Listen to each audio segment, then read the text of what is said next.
pull up. Rich lost it. Taylor gathers. Taylor! Away! And Sanders and Taylor. They're going to talk to each other a little bit. Here we go.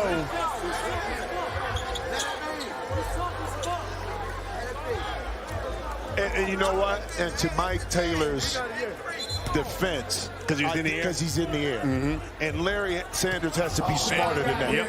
And they're still talking. Like right here, you can't do that, because now he's defenseless, and how he lands doesn't seem like a lot, but when you get airborne and you get pushed, you can't control how you land. Whether that's on somebody's foot, down, you land, you try to brace yourself, whatever it may be.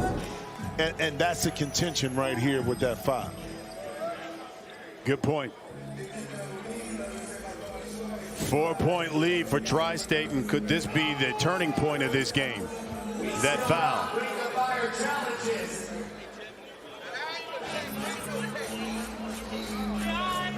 They're calling it a flagrant 1. They're going to look at it to see if it's a flagrant 2. And look at Sanders. He's trying to go after Taylor again. They got to pull him back.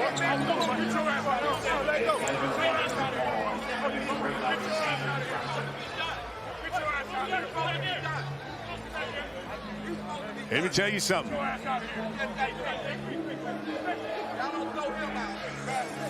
You can see it's for real here, man. It's grown man's league here. No, it is, but the officials have to find a level of control as well, because you want the intensity, you want guys to battle, but you don't want it to break out to a fight. Right. I mean, at the end of the day, because it's still a game. Look at Taylor. Look at Mike Taylor. Look at Mike Taylor. And you can see they're trying to calm down Sanders.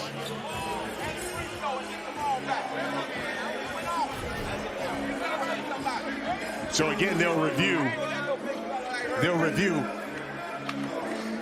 and see if this is a flagrant 2. F1 on the floor. That's the call. We're going to look if there's any more on the upgrade. Yes. Flagrant 2 is free throws the ball and an ejection. So a flagrant, here's the foul that started it all. Right now it's a flagrant 1. That's the call on the floor. So the Ghost Ballers are going to they're going to go to the line, and they will get the basketball as well. Right. If it's a flagrant 2, it's the same thing, except Sanders will be ejected. Right. And that's what now George Gervin is lobbying for, the ejection post the foul. The activity that happened between the two benches while the officials were reviewing it is what George Gervin was talking about, the ejection part, because the aggression extended beyond the play on the court. Here's another look. And again, the player is airborne. Easy call from a flagrant perspective, because the player that is airborne is unable to protect themselves or brace themselves on the landing right here. And I'm all for hard fouls, don't get me wrong. Right. But not to the point where it could really harm someone because they don't have control of their body. And it's tall. And then this is, as you talk about, the extra stuff where he kept going after Taylor. Excellent job by security.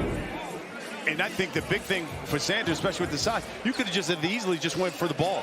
Well, just fouled him hard. Yeah. Well, could have fouled him real hard. Yeah. Went for the ball. You didn't have to push him. Nah. You just went for the ball. No, he could have went up, slapped down, not let him get it up. I mean, plethora of different things he could have done without really putting Mike Taylor in a really uncompromising situation.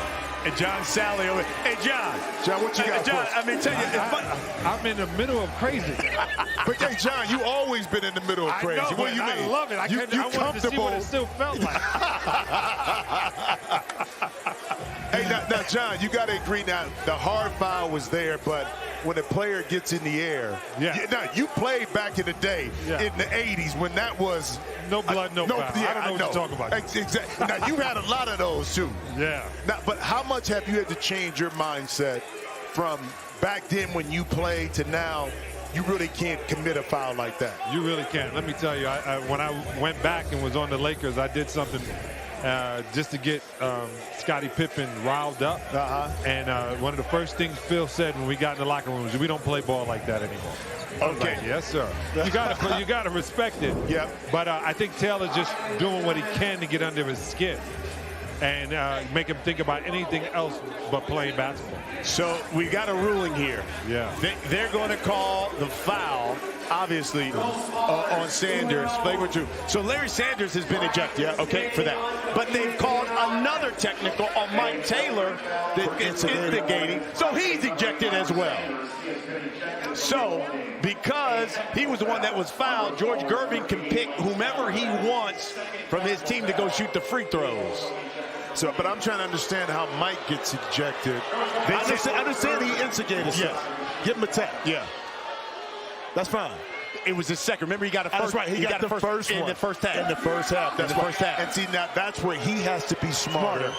So he's thinking that he's on the sideline, you know, kind of continue to inflame the situation, but not directly at Larry Sanders.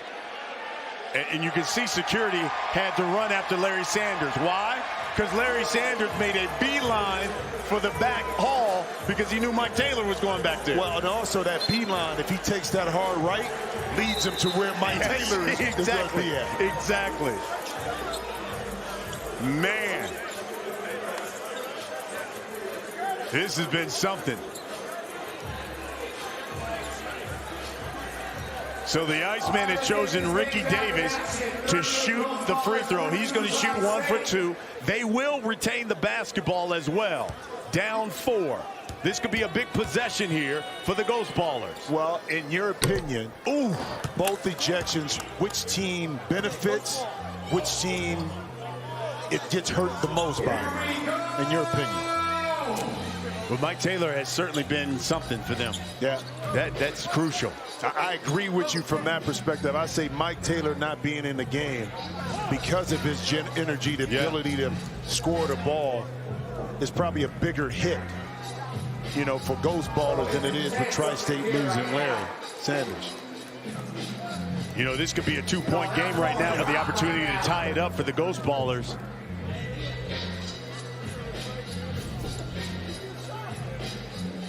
And that's Mike Taylor.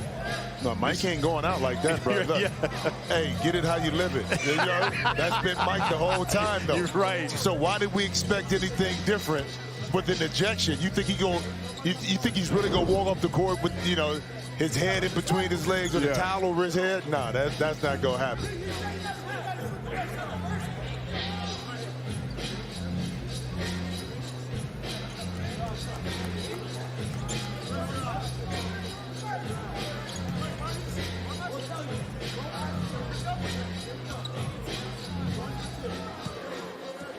So now Nate Robinson will get to shoot only because of the Mike Taylor ejection. And he misses. Neither team taking advantage of being at the free throw line.